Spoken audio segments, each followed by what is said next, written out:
Why can't the Baylor Bears run the football? This is Locked On Baylor. You are Locked On Baylor, your daily podcast on the Baylor Bears, part of the Locked On Podcast Network, your team every day.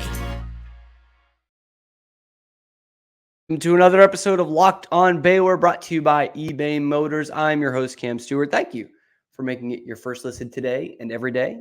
We are bringing you the only one that's bringing you every day nothing but Baylor coverage, and we're happy to do that. And this week is starting to build up into a big week for the Baylor Bears.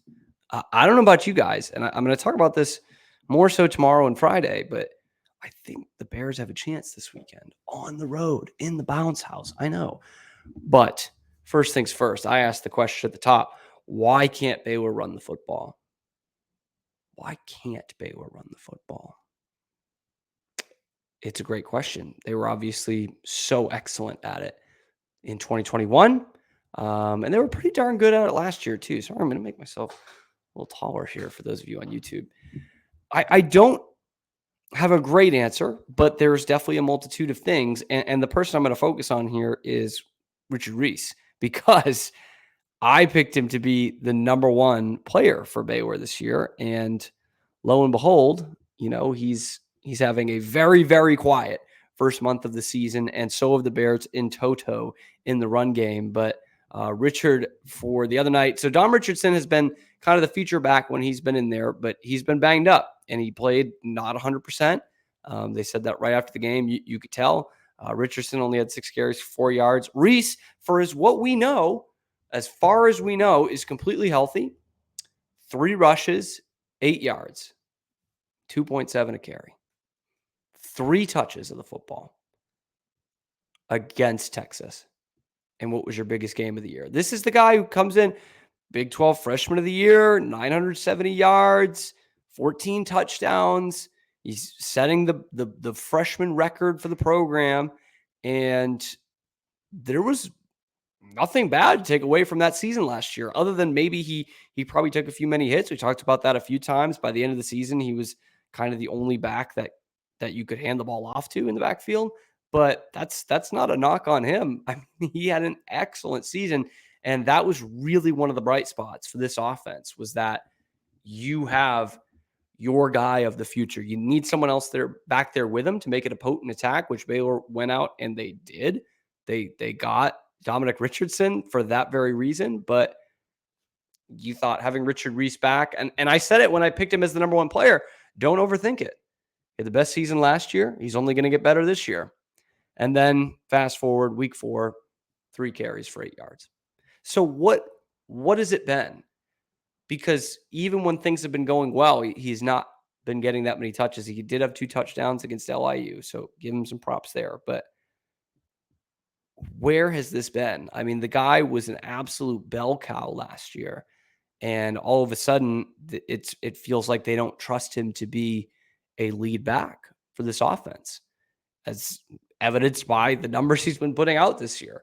I mean, this is supposed to be the guy who is the future of the program, a future all Big 12 type of running back, and yet we've seen a lot more, obviously, Dom Richardson when he's been healthy. We've seen more Dawson Pendergrass. We've seen more Bryson Washington. And that game against Long Island, again, Dawson Pendergrass was the leading rusher and the leading carrier by far. I mean, he had 21 carries that game. Richard Reese has 29 carries for the season. Pendergrass went over 100 yards that game. Richard Reese has 125 yards for the season. Where is this? Because last year at this time, against a bad team, not a bad program, Texas State, who you lost to this year, had over 100 yards and 3 touchdowns in week 3 last year. And that was kind of what solidified him. And now he's just nowhere to be found. Put him on a milk carton. I think Dawson Pendergrass is going to get more looks at this rate. But yeah, even in that game against LIU, 12 carries, 82 yards. Nothing special, but almost 7 a carry there. That's not bad. I mean, that's pretty good. But in the 2 games before that, 7 for 21 against Utah, 7 for 14 against Texas State. So, yeah, part of it is You were playing from behind against Texas State, but he still had 2 yards carry. It wasn't like, I mean, he didn't get a lot of touches. He only got 7, but that will show you something else. Why isn't he getting more touches? Why is he not the lead back and really taking the show when Dom Richardson's hurt? Because he wasn't in the game against LIU. So if you're Baylor, you don't want to put a ton on tape, but you want your skill position guys to get in a rhythm and get some confidence. And yeah, he has 2 touchdowns, but again, only 12 touches, only 82 yards, long of 13. So he didn't really get into that second level in what was his best game of the season. So is it a Grimes thing? Is it a offensive line thing? It's not a schematic thing, you would think, because Baylor can't pass the ball. They're one of the worst passing teams in the country and still a pretty putrid running team, as the stats show at this point too. So why has Richard Reese not been able to take advantage of the fact that Baylor has to run the ball, seemingly? And B, why has he been overtaken by a true freshman after the historic season he had last year? I don't know. For someone who had such high hopes for Richard Reese and still does, I mean, this guy's only a sophomore, true sophomore. He's 19 years old. But I'm wondering more from his standpoint and from the team's standpoint, why he hasn't been one of the guys so far. And is it because the offense stinks, or does the offense stink because he hasn't been one of the guys so far? Chicken or the egg? Which one is it? I think I talked basically all show yesterday about how Blake Shapen is probably the biggest key to success right now in terms of what you're missing and what he can give you. But if you get a 100% healthy Dominic Richardson and you get 80% of what you got from Richard Reese last year, those are 3 humongous contributions, 3 great additions to your team going forward and into the Big 12 season. Because even when Baylor can pass the ball, which I fully expect them to be much more competent in when Blake Shapen comes back, this offense is predicated around the run game. And the way they're going to win games is with the run game. That's how they were finishing off games in the first half of last season. I think back to that Texas State one, which didn't need as much, but the Kansas game, which Richard Reese pretty much closed by himself. And the more he started to take a beating, the harder it was for Baylor to close out games. Look at the end of the season, TCU, Texas, those games. And so we talked about they needed a finisher, the way Abram Smith was a finisher in 2021.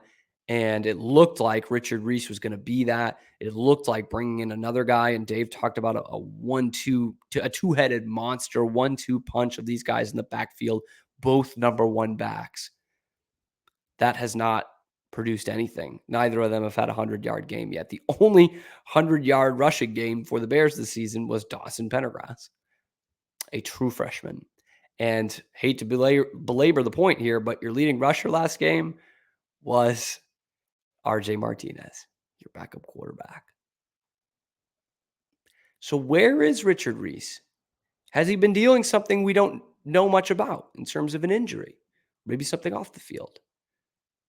Why has he not stepped into the role like we all thought he would before Dom Richardson joined the team? And then you think, okay, maybe his numbers aren't going to jump off the page because Richardson's on the team, but he's been hurt since week 1 and got just a couple of snaps last week. So it's not like Dom Richardson is the guy and you can't usurp that. They're both going to get touches, and Richard Reese has been the much more healthy of the two, at least that we know of. So I don't know. I don't know what the problem has been. It's clearly part of it is playing from behind. Clearly part of it is that offensive line, which still hasn't quite figured it out. But there were times last year where the offensive line struggled and Richard Reese was still performing. Baylor's got to win in the trenches first and foremost. They got to do that every game. They got to make it a little easier for these guys in the backfield. But at some point, you also need Richard Reese's natural ability to take over a little bit. We just haven't seen that yet this season, and that will be a key for their success going forward. And one thing that Richard Reese is really good at, other than running the rock in the year 2022, is cooking dinner.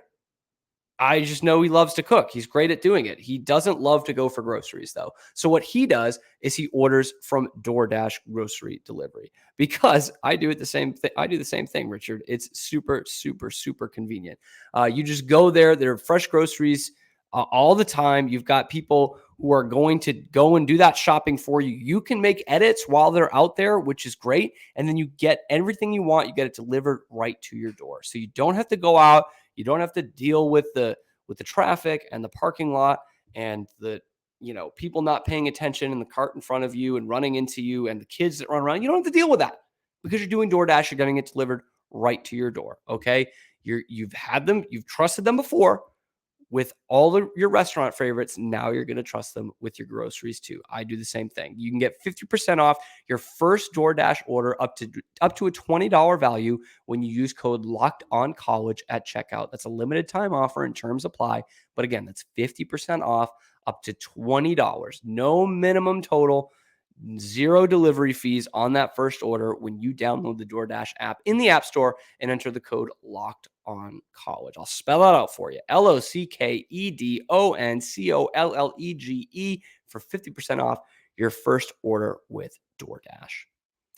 And I know plenty of Baylor fans will be dashing to a little early fall vacation trip to Orlando, Florida this weekend as the Bears travel for their first road game of the year to take on new members of the Big 12, the Golden Knights of Central Florida. That place is going to be electric. The Bounce House. Awesome, awesome name for a place, first off. And they can bring the atmosphere. I think it's the second or third largest enrollment of any school in the country, UCF. It's got over 50,000 people there. And that place gets lit any time of day over at the Bounce House. And so I know one of the problems that Baylor faced last year and even a little bit the year before, just kind of Dave Aranda's tenure in general, true road games they struggle with. 2021, they won at Kansas State. Was a big one, but it was tough. It was 20-10. They did not win at Oklahoma State. They did not win at TCU last year. They won at Iowa State, which on paper looks great at first. It ended up not looking that great. And then at Oklahoma. But losses at BYU, losses in Morgantown, losses at TCU the year before, the losses in Austin. Dave Aranda, his teams at Baylor have really struggled on the road. And that's why one of the big keys to this season was winning your home games with 8 of them. Well, halfway through that home game schedule, 1-3. So can Baylor win on the road? Great question, Cam. I'd love to hear from you guys. Leave that in the YouTube comments. Tweet at me at RealCamStewart, at LO Baylor. Because I want to know. I don't know that they can, but I do think this is an interesting opportunity for this team. The vibes suck right now around the program, right? And we did have a great atmosphere on Saturday, but for the most part, it has not been very positive around the program. Trust me, I know. I've been in there and I've contributed to it because it hasn't been much positive to talk about. But I think now you go on the road and it truly is you and your guys, you and your brothers against the world. And there is something galvanizing to that. We all we got, we all we need kind of mentality of, look, we don't have to worry about how many of the visiting team's fans are going to be in our stands. We're not going to have to worry about, them chanting for the backup quarterback. We're not going to have to worry about any of the weird, cringy stuff that goes on during the game to get people involved. We're not going to have to worry about that. We're not going to have to worry about our coach getting stuck in the Baylor line. What we need to worry about is football. They're all going to be against us anyway. No one, we'll have a small pocket in that stadium, but you're not even thinking about that. You're thinking we are going across enemy lines here, and we need to desperately win a football game. And again, I think the way Baylor's going to look at this is not a Sharpie loss, as I think a lot of us thought at the beginning of the week. I don't think it's as big a deal, or it's as big a surprise if Baylor wins this game as a lot of the country would think. So, all that to say, I think there is something good about these guys going on the road, even though it's a young team and a lot of these guys it'll be their first road environment. I think that helps. And maybe it doesn't help this week and your season doesn't have much to play for all that much anyway, but it could really help them going forward the way we thought BYU was going to last year. And it paid pretty immediate dividends in the fact that 2 weeks later they won at Iowa State, which is another tough place to play, but ultimately didn't turn into what we needed it to as Baylor fans. And so take it with a grain of salt, but I think this team in that setting in Orlando with no expectations, letting it all fall off their back, could really allow this team to play loose, play green, like Dave Aranda says. That's something that is a positive to take into this weekend, honestly. Because I mean, I look at a lot of people are going to look at it like this is a tough road environment. No way this young Baylor team, this not very good Baylor team, is going to win. And that's perfectly fair. But they're also 1-3 at home. They got nothing to lose. They got nothing to lose, man. I don't think it's going to matter if it's home or road at the end of the day. And so where a lot of teams can stumble, like last year going into BYU, you didn't feel that great about it because of that atmosphere. Where some teams can stumble because of the pressure, I think Baylor can thrive in because there shouldn't be any pressure. They're not a great football team. They've got a cavalry coming at some point, but it will probably be too little too late. That's going to be a positive thing here. That's going to be a positive. But it's going to be hot this weekend in Orlando. And if you're going to the game or you're going to Disney World where all sorts of medical emergencies can happen, you need to go to Jase, okay? Because with Jase Medical, you are going to get what's called the Jase case, which is, I mean, something you got to have with you basically everywhere you go because it could save your life, okay? So what Jase Medical is doing is it's providing life-saving antibiotics in every Jase case that you are going to need. So you can't get caught in the unexpected. You need to be prepared, and that's why we have the Jase case. Again, 5 life-saving antibiotics for emergency use gives you that peace of mind, knowing you have that in your back pocket. The way Dave Aranda knows, I've got a real good starting quarterback coming down the pike as soon as he's ready. So Jase Medical makes sure you have the medication in hand. It's simple. They handle everything, that online evaluation, licensed pharmacy medication delivery, and any ongoing consultation and care that you'll need too. Jase is going to take care of that for you as well. So don't get caught unprepared. Get $20 off these life-saving antibiotics today from Jase Medical by using my code LOCKEDON at checkout at jasemedical.com. That's JASE medical.com. And again, that code is LOCKEDON, LOCKEDON. Rounding things out today, it's an interesting matchup, right? Just from a fan standpoint. Baylor UCF. I know we're all thinking about 2013 Fiesta Bowl, January 1st, 2014, actually. Not a pleasant memory for Baylor fans. Chrome black, awesome look. Number 1 offense in the nation. Bryce Petty was a dark horse for the Heisman that year, going up against these plucky upstarts from UCF, who were 11-1 as well, if I'm not mistaken, maybe 10-2. Had a quarterback by the name of Blake Bortles.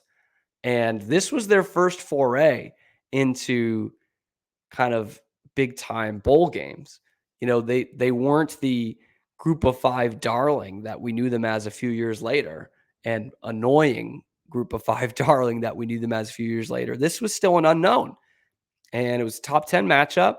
And it looked like, maybe not many people gave UCF a chance, but if they did, it was because they'd shorten the game, force some turnovers, all that great stuff against Art Briles offense. But what ended up happening was Blake Bortles and the boys from Orlando outscored Baylor. They beat Baylor at their own game and scored 52 on them. 52-42 was the final of that one. And Baylor's first chance at a BCS Bowl win goes awry.